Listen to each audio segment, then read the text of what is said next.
Welcome. My name is Rashad Muhammad, and this is Pole Position. So our guest, Rachel Willis, is with us, and just to kind of go over some of her background, Rachel has served as a president on the Lansing School Board. She's worked at the East Lansing branch of Bethany Christian Services for 10 years and was serving in a position as a director, right? Correct. Okay. And then currently working for, you got to help me out with this title. It's the Bureau of Out-of-Home Services for Michigan Department of Health and Human Services. Okay. What do you do in that position? It's a really good question. I'm still trying to figure that out.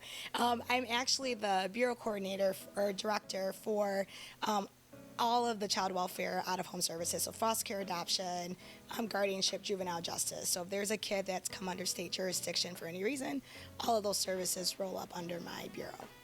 Okay, so here's the first thing that I thought about. I was looking at your experience. I'm like, okay, for someone running for political office, and I should say, and you're running for Lansing City Council, the at-large position. So yeah, why? Why? That is a great question. So I love Lansing. This is my hometown. Born and raised here, Everett High School grad, went to Michigan State University. This is where I chose to buy my first home, start my family, and I've been serving on the school board for the last 10 years. Mm-hmm. As you mentioned in my introduction, I'm a social worker by trade. Right. So helping people and helping improve their lives has been my job. That is what I get up for in the morning. Okay. And so any opportunity that helps me further that option, that's what drives me. Okay, so like Spider-Man was bit by a spider and had this transformative thing. So there was not one. Is there any one particular event or interaction or experience that you had that made you feel that politics was the thing that was going to help you fulfill that desire to serve? Yeah, so terrified of spiders, so it wasn't a physical spider bite, but I would have to say this really goes back to my grandfather. So my grandfather, so my dad's dad, was really big into helping make sure that I understood where my people come from and how to stand up for yourself and stand up to society and stand up for what's right. He would tell me stories about how he went to the March on Washington in 1963. He went back again 50 years later. And it was always about, hey, if you have an opportunity to be in a space of influence, go for it. So that was always working in the back of my mind. And then my mom happened to run for the school board in Lansing in the year 2000. So I was just getting to middle school, so just about that time that usually kids think their parents are not cool anymore. I started to admire, what my mom was doing and the example that she set for me.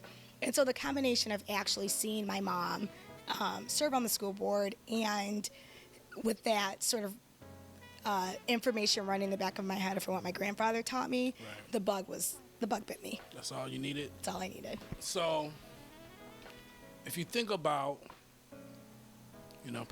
you have a successful run, you get into this position in the city council. What do you want your legacy to be? Like, what do you, if this is successful, how do you want that to be defined? So I think about, Mayor Hollister.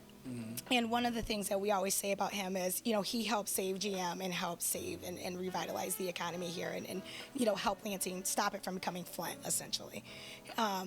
When I think about where we are currently, and I want to say, okay, 10, 20 years from now, what do I want people to say we know Rachel did while she was here? I want to make sure that people know that I helped Lansing become a place on the map. And so we have a college right next door. We have a great K through 12 public education school system. Not that I am biased at all from serving on that school board for the last 10 years. And we have industries who desire to invest in and build their company headquarters right here in Lansing. And so we really could be a destination city. And so what I hope to leave behind is the legacy of having made Lansing a destination city. Okay, and that's actually a good segue to so prior to this conversation, on Facebook, I asked some questions to friends, and one of the questions that I got was how we could strengthen those ties to the business community and to provide, to elevate the resources that are here, but then also use business to help partner with the community in the sense of providing opportunities, and then giving kids the space where they could, fill in those gaps where people need good employees. Do you have any ideas on how that can happen here in Lansing? Yeah, so a couple things that come to my mind. The first thing is, kids often aspire to emulate something they've seen. So some of the first things we have to do is to get kids exposed to these careers. So we're talking about immersive career days. Yes, don't get me wrong. I still remember when Louie and the Lightning Bug came to my school, and when the safety, they'd come in and teach us, how they'd put on safety gear as firefighters, and like the really cool hands-on type jobs. And so it was like, oh, if a child had never seen that before, those are awesome. And like I said, those still stick in my mind. But I don't think I ever knew exactly what a lawyer did or what a judge did. I think I knew what a doctor did. I maybe knew what some of the civil service jobs were around town. Lansing has the headquarters for the state of Michigan employees here. So there's all types of positions that kids can work in once they decide to move into their career.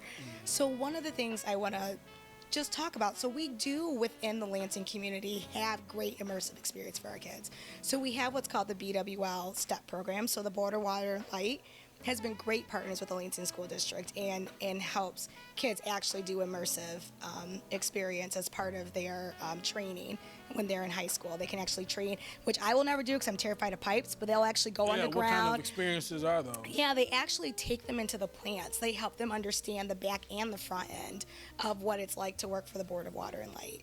We have the Lansing Fire Science Academy, which we just had our first class graduate from this year. Even in the midst of COVID and everything that we have going on, we still were able to be successful with the Fire Science Academy. So I think about that. I think about the fact that Lansing started becoming the headquarters of many different insurance agencies. Again, I pay an insurance premium. I don't know what they do other than send me a bill that I pay. Right. And we have an insurance immersion opportunity for our kids. So there's things that we're working on doing to expose them earlier and younger and sooner in the process so they can start to even know what's exposed and available for them. Yeah, so I think that's part of the issue too, because like was it the EMT program or the Lansing Fire Science Academy, which does have EMT as part of that component. Right. So the messaging for going to college is so strong, right? Pretty much from K through 12 that you hear year after year these options. So how do you think we can get the word out about other alternative opportunities to gain an education and to have a fruitful career? Yeah. So I think it's about getting that message to kids younger. Yeah. I met with a family this past weekend, and the class of 2021 was the first time one of the siblings had graduated from high school, and there was 9 of them. And so this was the first person in their family that they even saw have an opportunity beyond high school. And so sometimes we have to remember that we're starting with kids who may be the first person to even see. When we ask kids, what do you want to do beyond high school? Their thought process may not go to anything in the professional nature, whether it's through career trades or with a degree. And so really making sure that every kid graduates with a plan. So something that Lansing started just in the past couple years as we've been integrating our Pathway Promise, we used to have kids take a pledge in 6th or 8th grade about, I'm going to stay through high school and I'm going to graduate. 6th and 8th grade's a little late. Yeah. It's a little late to start asking these kids. So we've actually gone all the way back down to kindergarten. We've started a program where every single kindergartner in the Lansing School District gets a savings account with money put in it, which we have data that shows when kids learn how to save, it helps put them on a certain trajectory. We've also have kids start taking the Pathway Promise Pledge younger. So it's saying, we're telling you in kindergarten, we believe in you beyond high school. And so we're constantly asking them along the pathways, what do you want to do after high school? What do you want to do after high school? It tells you 2 things. 1, we want you to graduate from high school. So 1, we want to get you to that high school diploma day. And 2, we are invested in what happens to you beyond high school. So that can mean a lot of different things. The Ingham Intermediate School District has a wonderful Wilson Talent Center that our children are eligible to go to. They have welding. They have body shop. They have cosmetology. Right. They have physical therapy. We just have to get kids exposed to it. We will bus them there. It's tuition free. So there are opportunities for our kids. We just have to make it available. You can make good money doing all those things. All those things, because I know all the bills I pay to people in those trades, and so absolutely. Maybe that should be a part of the messaging. You can make good money if you do this. Absolutely. Okay. So I had a question. So in this role, how do you think, because I think we talked previously a little bit about how some of the development in Lansing is happening and kind of being more centralized in certain areas, in terms of seeing Lansing grow and develop in a more equitable way, in a more, touching the various communities in Lansing. In this role on the city council, how do you think you could help steer that? Yeah, so don't get me wrong. It's good that we have building investments in downtown Lansing, and that we have organizations that have headquartered, make their homes here, and are patronizing and bringing in tax capture and revenue for the city. And I think that bringing in business that brings in revenue, that is great, and that's something we should continue to pursue. Concurrently, we need investment in what happens after 5 o'clock here. Right. And so I say this all the time, the city of Lansing exists outside of the Michigan Avenue corridor downtown.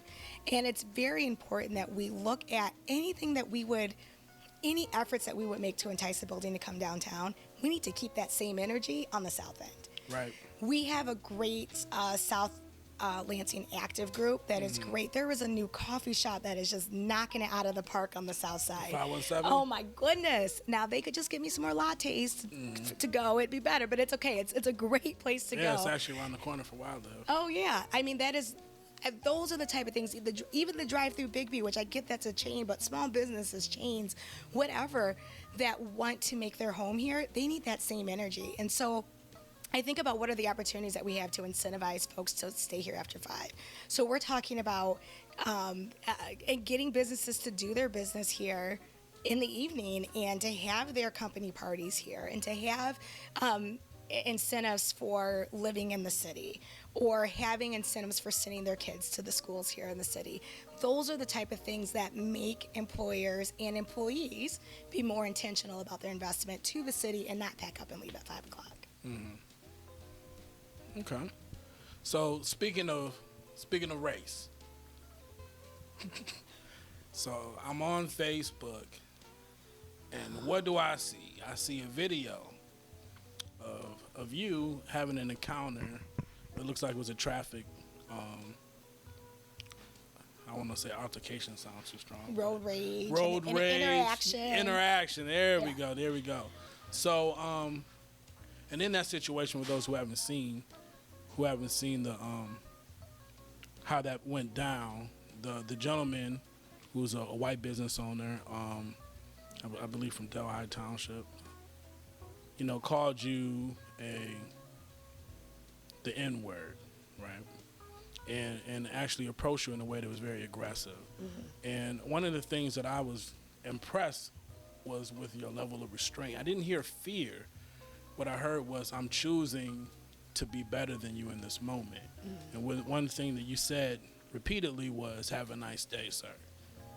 And it felt difficult to say in that moment. So one of the things I was saddened by in reading the Lansing State Journal's write-up on it was that, was it the Eaton County Police Department, that they were hesitant to investigate as a result of this. So one of the things that I wanted to know and hear your opinion on is, I guess you would expect that someone who's a public figure running for public office, like they would see this as like, oh, we better cover, cross our T's, dot our I's on this one. But still, they didn't see it until later. They changed their mind to pursue it.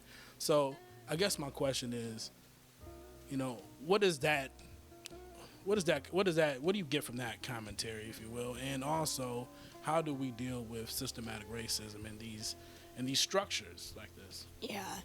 Well, thanks for the question, and that response that you saw in the video was really me not knowing what else to do. And I guess my default is to go to, my reaction is not aggressive. And so what do you say? And I wanted the interaction to end. Right, It's just right. what I just kept thinking. So you're thinking, if I keep saying this, obviously my reaction is not going to change. So can this interaction just end? That's just what I kept thinking in that moment.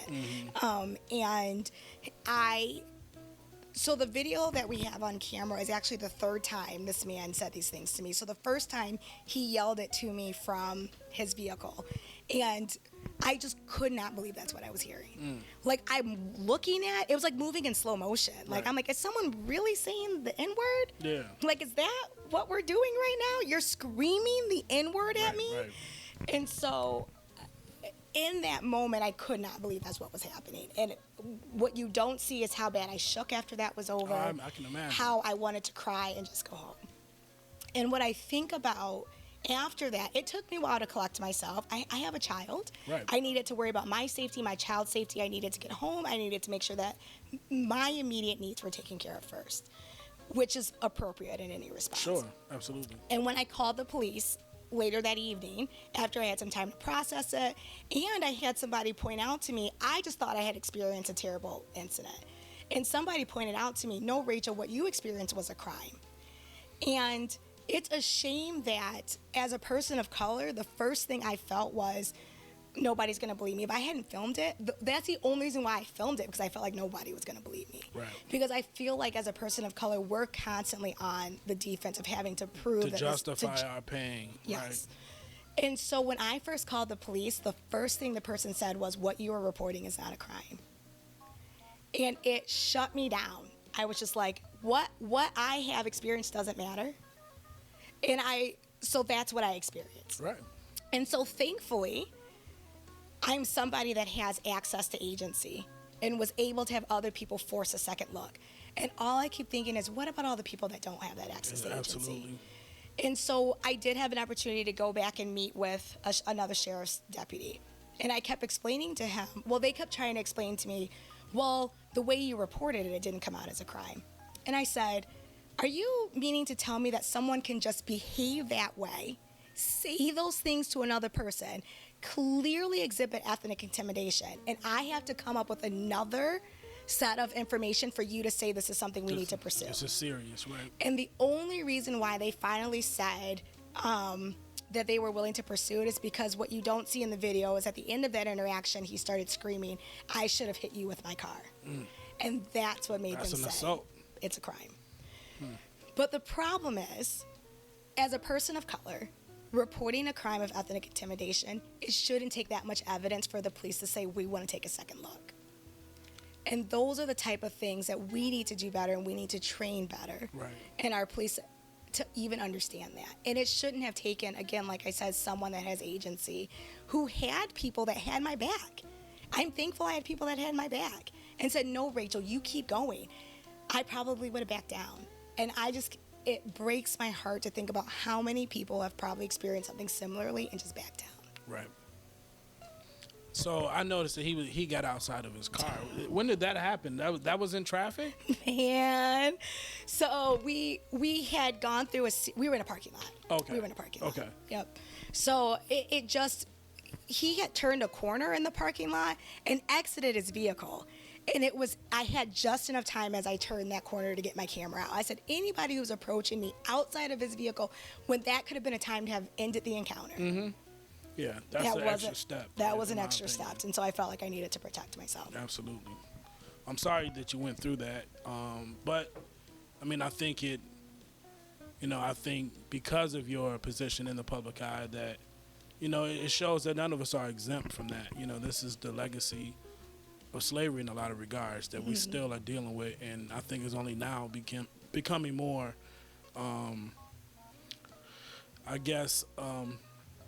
discussed in the public forum. And I'm glad you said that, because he didn't just call me the N-word. Right. He didn't just call me the B word. He called me ignorant. He did. And that, to me, tells me that's where you categorize a group of people. You literally don't know me. Yep. You literally don't know me. You called me an ignorant effing N-word. B. Yeah, it was. Yeah.